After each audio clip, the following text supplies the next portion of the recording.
Hi hello ನಮಸ್ತೆ. ನಮ್ಮೂರ TV ವಾಹಿನಿಯ ಸಮಸ್ತ ವೀಕ್ಷಕರಿಗೂ ಕೂಡ ನಮಸ್ಕಾರ. ಪ್ರಿಯ ವೀಕ್ಷಕರೇ, ಮನುಷ್ಯನಿಗೆ ಎಷ್ಟೇ ಇದ್ರೂ ಏನೇ ಇದ್ರೂ ತೃಪ್ತಿ ಅನ್ನೋವಂಥದ್ದೇ ಆಗೋದೇ ಇಲ್ಲ.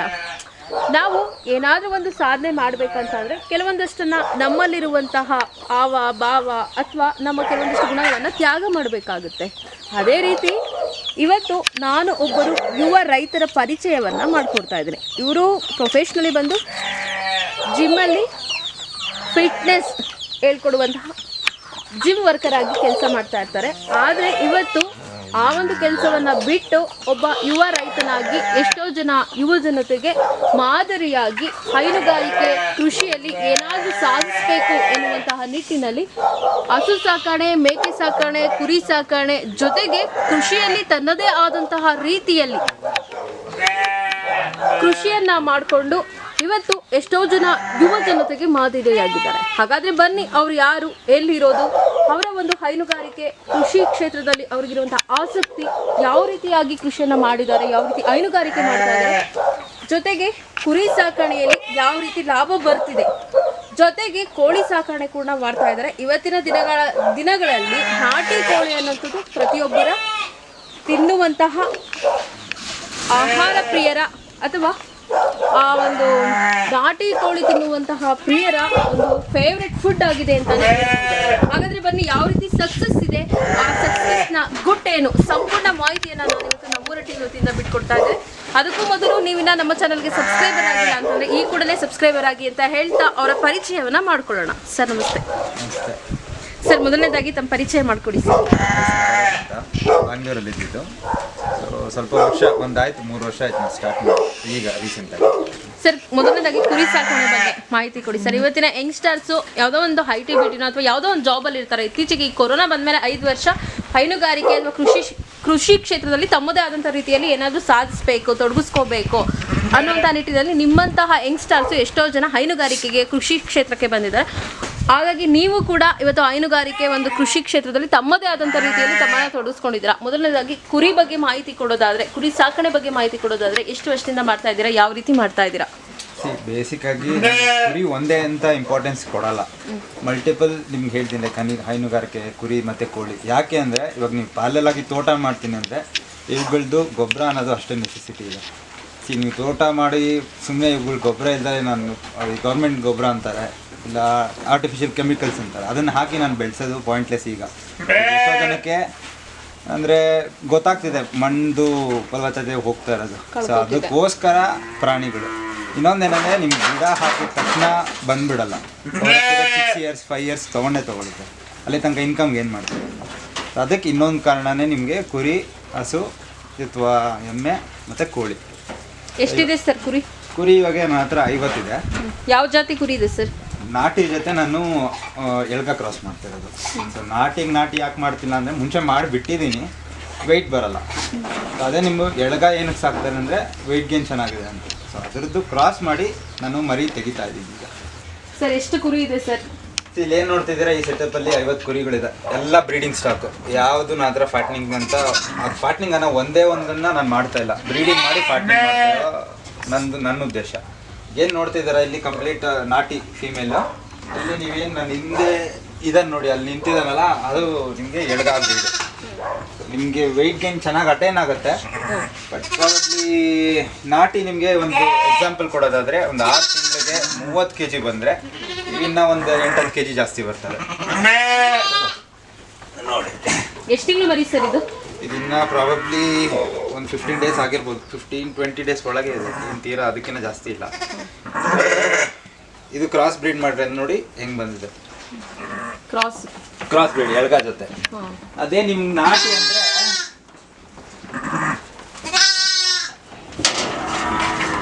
ಇದು ನಿಮಗೆ ನಾಟಿ ಬರುತ್ತೆ ಸರ್.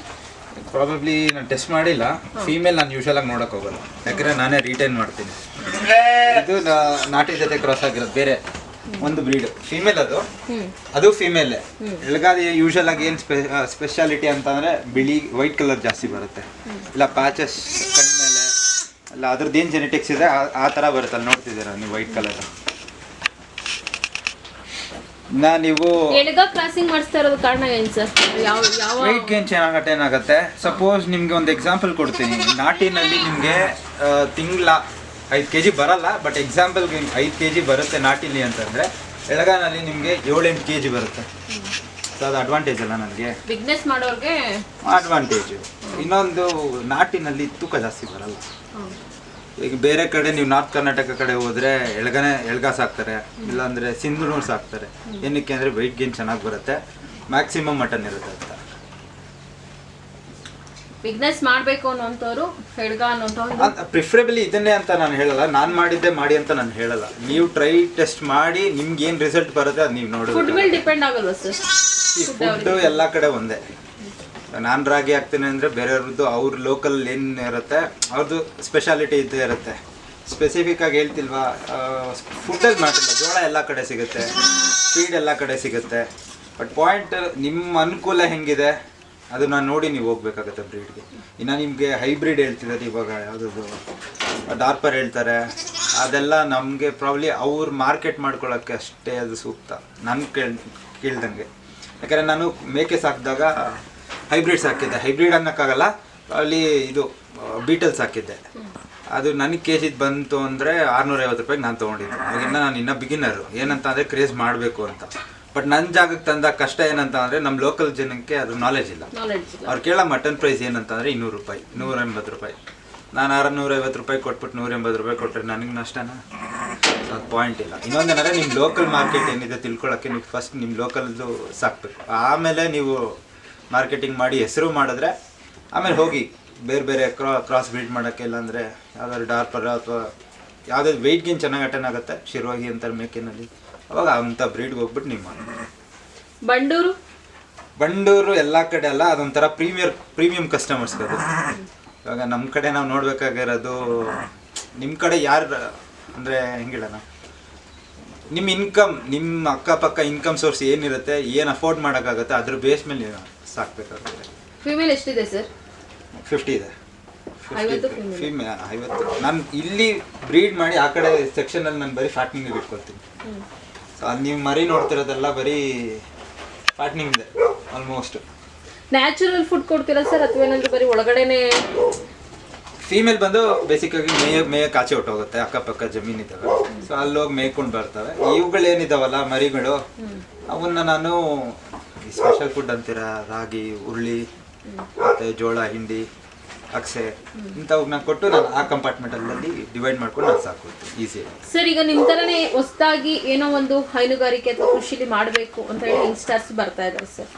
ಒಂದೇ ಸರಿ ಲಕ್ಷಾಂತರ ರೂಪಾಯಿ ಇನ್ವೆಸ್ಟ್ ಮಾಡಿಬಿಟ್ಟು ಯಾವುದೋ ಅಡ್ವರ್ಟೈಸ್ಮೆಂಟ್ ನೋಡೋ ಅಥವಾ ಯಾರನ್ನೋ ಕೇಳೋ, ಯಾರೋ ಮಾಡಿದ್ದಾರೆ ದುಡ್ಡಿರೋರು ಅಂತ ನೋಡೋ, ಸಾಲನೋ ಸುಲನೋ ಮಾಡ್ಬಿಟ್ಟು ಹೈಟೆಕ್ ಆಗಿ ಶೆಡ್ಗಳನ್ನು ಮಾಡಿ ಹೈಟೆಕ್ ರೀತಿಯಲ್ಲಿ ನೋಡೋರಿಗೆ ಆಕರ್ಷಣೀಯವಾಗಿ ಕಾಣಬೇಕು ಅಂತ ಹೇಳಿ ಸಾಲ ಸುಲ ಮಾಡಿ ಈ ತರ ಕುರಿ ಸಾಕಣೆ ಮೇಕೆ ಸಾಕಣೆ ಮಾಡ್ತಾ ಇರ್ತಾರೆ. ಅವ್ರಿಗೆ ಏನ್ ಹೇಳ್ತೀರಾ ಸರ್ ಶೆಡ್ ಬಗ್ಗೆ ಮಾಹಿತಿ ಕೊಡೋದಾದ್ರೆ?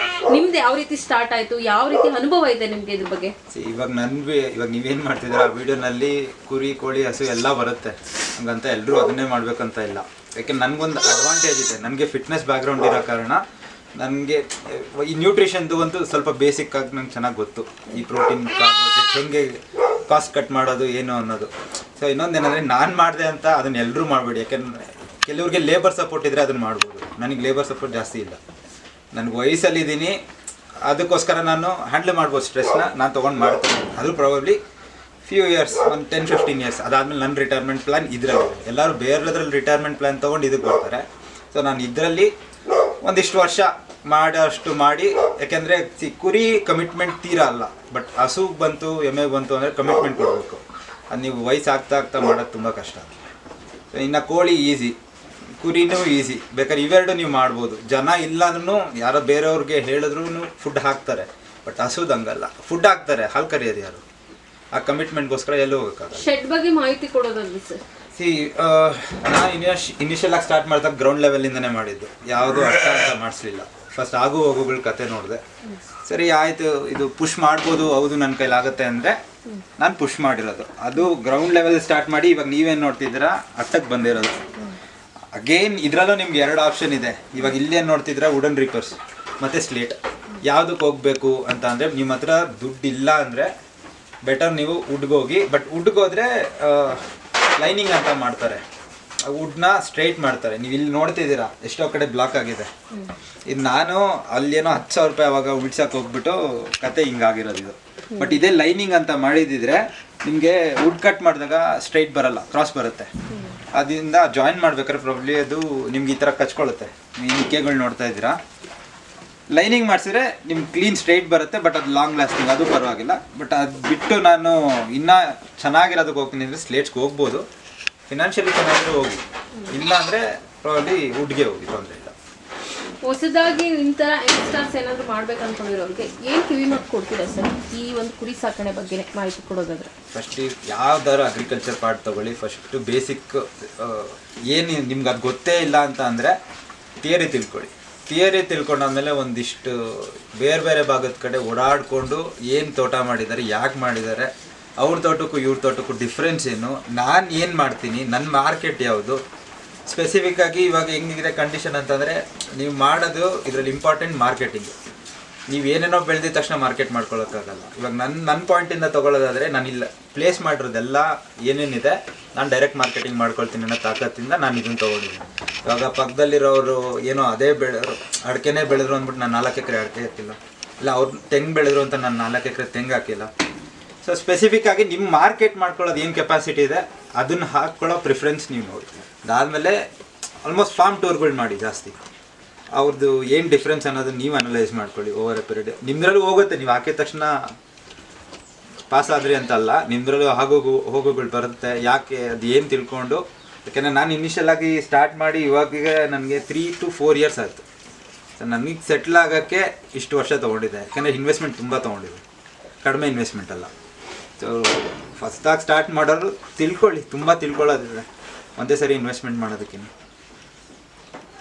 ನಿಮ್ಗೊಂದು ಎಕ್ಸಾಂಪಲ್, ನನ್ನ ಫ್ರಂಟ್ ಮುಂದೆ ಒಬ್ಬ ಹೊಸ ಹುಡುಗ ಬಂದಿದ್ದಾನೆ, ಅವನು ಏನೂ ಮಾಡಿಲ್ಲ, ಇನ್ನು ಎಂಟಿ ಲ್ಯಾಂಡ್ ಇದೆ. ಇವಾಗ ಅವ್ರಿಗೆ ಕ್ವಶನ್ ಮಾರ್ಕ್ ಇದೆ, ಏನಿಂದ ಶುರು ಮಾಡ್ಬೇಕು, ಕಂಪ್ಲೀಟ್ ಝೀರೋ ನಾಲೆಜ್ ಅಗ್ರಿಕಲ್ಚರ್ ಬಗ್ಗೆ.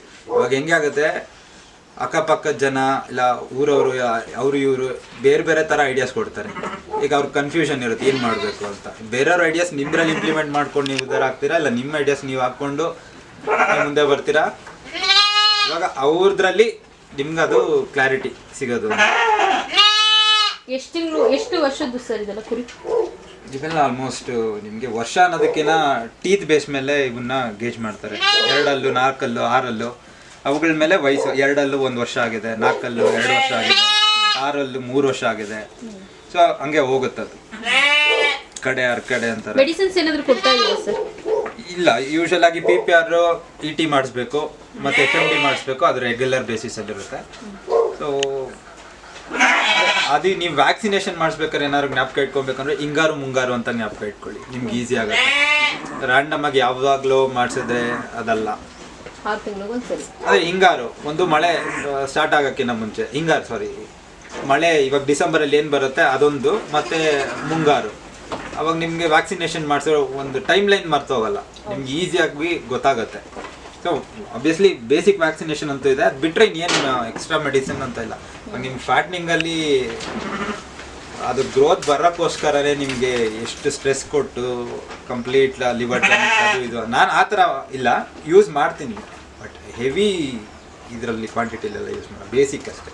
ಸರ್ ಲೇಬರ್ ಇಟ್ಟು ಕೆಲವೊಂದಷ್ಟು ಜನ ಹೈನುಗಾರಿಕೆ ಮಾಡೋದಕ್ಕೆ ಹೋಗ್ತಾರೆ, ಕುರಿ ಸಾಕಣೆ, ಮೇಕೆ ಸಾಕಣೆ. ಸಕ್ಸಸ್ ಕಾಣ್ಬೋದು ಸರ್ ಲೇಬರ್ ಇಟ್ಟು ಮಾಡೋವಂಥದ್ದು? ಹೈನುಗಾರಿಕೆ ಕಷ್ಟ, ತುಂಬ ಕಷ್ಟ. ಸ್ಮಾಲ್ ಕ್ವಾಂಟಿಟಿಲಂತೂ ಇನ್ನೂ ಕಷ್ಟ. 3 ಸಾಕ್ತೀರಾ ಇಲ್ಲ 4 ಸಾಕ್ತೀರಾ ಅಂದರೆ ಒಂದು ಅವುಗಳ ಮೇಂಟೆನೆನ್ಸ್ ಹೋಗುತ್ತೆ. ನೀವು ಹೆಂಗೆ ಸ್ಟಾರ್ಟ್ ಮಾಡ್ತೀರಾ ಅನ್ನೋದು ಒಂದು ಬರುತ್ತೆ ಪಾಯಿಂಟ್. ಇವಾಗ ಒಟ್ಟಿಗೆ 4 ಹಾಕ್ತೀರಾ ಇಲ್ಲ ಒಟ್ಟಿಗೆ 1, 2, 3, 4 ಹಂಗೆ ಹೋಗ್ತೀರಾ, ಅದ್ರ ಬೇಸ್ ಮೇಲೆ ನಿಮ್ಗೆ ಹೋಗುತ್ತೆ. ಬಟ್ ಹೈನುಗಾರಿಕೆಲ್ಲ ನಿಮ್ಮ ಲೇಬರ್ಗೆ ಹೋಗುತ್ತೆ, ನಿಮ್ಗೇನು ಸಿಗೋದು. ಅದೇ ನೀವು ಕುರಿನಲ್ಲಿ ಮಾಡ್ತೀನಿ ಅಂದರೆ ಎಲ್ಲದರಲ್ಲೂ ಅಷ್ಟೇ, ನೀವು ಲಾರ್ಜ್ ಕ್ವಾಂಟಿಟಿಗೆ ಹೋಗ್ಬೇಕು, ಶಾರ್ಟ್ ಕ್ವಾಂಟಿಟಿಲಿ ಏನೂ ವರ್ಕೌಟ್ ಆಗುತ್ತೆ. ಸರ್ ಈಗ ಯಾವುದೇ ಒಂದು ಪ್ರಾಣಿ ಸಾಕಿದ್ರು ಮೇನ್ ಇಂಪಾರ್ಟೆಂಟ್ ಗೊಬ್ಬರ. ಇವತ್ತು ತೋಟಕ್ಕೆ ಗೊಬ್ಬರ ಅನ್ನೋಂಥದ್ದು, ಅಂದರೆ ನಾಟಿ ಗೊಬ್ಬರ ಅನ್ನೋಂಥದ್ದು ತುಂಬ ಮುಖ್ಯವಾಗಿದೆ ಯಾವುದೇ ಬೆಳೆ ಬೆಳಿಬೇಕಾದ್ರೂ. ಕುರಿಗೆ ವರ್ಷದಲ್ಲಿ ಎಷ್ಟು ಲೋಡ್ ಗೊಬ್ಬರ ಆಗುತ್ತೆ, ಯಾವ ರೈಟಿಗೆ ಕೊಡ್ತೀರಾ ಸರ್, ಮಾರಾಟ ಮಾಡ್ತೀರಾ? ಒಂದು ಎಷ್ಟು ಲೋಡ್ ಆಗುತ್ತೆ ಅನ್ನೋ ಐಡಿಯಾ ನಾನು ಯಾವತ್ತೂ ಹಾಕಕ್ಕೆ ಹೋಗಿಲ್ಲ. ಬಟ್ ಒಂದು ಲೋಡ್ ಇವಾಗಿನ ರೇಟ್ ಹೆಂಗಿದೆ ಅಂದರೆ 7,000 ತನಕ ಓಡ್ತಾರೆ, 8,000 ತನಕನೂ ಓಡ್ತಾರೆ. ಅಷ್ಟು ಬೇಡಿಕೆ ಇದೆಯಾ ಸರ್ ಕುರಿ ಗೊಬ್ಬರಕ್ಕೆ? ತುಂಬ ಇದೆ. ಸಾಕೋರಿಲ್ವಲ್ಲ, ಸಾಕೋರಿಲ್ಲ. ಇವಾಗ ಎಲ್ಲರೂ ತೋಟ ಮಾಡಬೇಕು, ಒಟ್ಟಿಗೆ ನಾನು ಅದು ಮಾಡಿ ತೋಟ ಬೆಳೆಸಬೇಕು ಇಲ್ಲ ಫಾರ್ಮ್ ಹೌಸ್ ಮಾಡಬೇಕು ಅಂತಾರೆ. ಎಲ್ಲ ಹೊಸೊಬ್ರು ಇಡಕ್ಕೆ ಹೋಗ್ತಿದ್ದಾರೆ, ಅವ್ರಿಗೆಲ್ಲ ಗೊಬ್ಬರ ಎಲ್ಲಿಂದ ಸಪ್ಲೈ ಆಗುತ್ತೆ? ಆಮೇಲೆ ಕುರಿ ಗೊಬ್ಬರ ಅಷ್ಟು ಫಲವತ್ತತೆ ಆಗಿರುತ್ತೆ ಸರ್? ತುಂಬ. ಕುರಿ ಗೊಬ್ಬರ ಏನಂತಂದರೆ ಹೀಟ್. ನೀವು ಇನ್ನೊಂದು ನನ್ನ ಸ್ಟಾರ್ಟಿಂಗ್ ಕೇಳಿದ್ರೆ ಈ ಮೂರದ್ದು ಏನು ಅಂತ, ನಾನು ಯಾಕೆ ಈ ಮೂರು ಮಾಡಿದ್ದೀನಿ ಅಂತ ಅಂದರೆ, ಕುರಿ ಗೊಬ್ಬರ ಹೀಟು, ದನಿನ ಗೊಬ್ಬರ ಬಂದು ನಿಮಗೆ ತಂಪು. ಸೊ ಮಳೆಗಾಲದಲ್ಲಿ ನೀವು ಹೀಟ್ ಕೊಟ್ಬಿಟ್ಟು ಬ್ಯಾಲೆನ್ಸ್ ಮಾಡ್ಕೊಬೋದು. ಅದೇ ನಿಮಗೆ ಇನ್ನೇನು ಮುಗೀತಾ ಇದೆ, ಹಿಂಗಾರು ಸ್ಟಾರ್ಟ್ ಆಗುತ್ತೆ, ಇವಾಗ ಸೆಕೆಂಡ್ ಟೈಮ್ ಒಂದು ಆಗ್ತದೆ ಹಿಂಗಾರು ಗೊಬ್ಬರ, ಆವಾಗ ನಾವು ಎಮ್ಮೆ ಗೊಬ್ಬರ ಇಲ್ಲ ಹಸಿನ ಗೊಬ್ಬರ ಕೊಡ್ತೀವಿ, ಅದು ತಂಪು. ಮರಿಗಳು ಎಷ್ಟಿದೆ ಸರ್ ಈಗ? ಮರಿಗಳು ಪ್ರಾಬ್ಲಿ ಒಂದು ಇದೆಲ್ಲ ನೀವು ಮನೇಲಿ ಬ್ರೀಡ್ ಮಾಡ್ತಿರೋದಾ? ಎಲ್ಲ ಕಂಪ್ಲೀಟಾಗಿ ನಾವೇ ಮನೇಲಿ ಒಂದು 17-16 ಮರಿ ಇದಾವೆ, 16-17 ಮರಿ ಇದಾವೆ. ಎಷ್ಟು ತಿಂಗಳು ಮರಿಗಳು ಸರ್? ಎಷ್ಟು ದಿವಸದ ಮರಿ?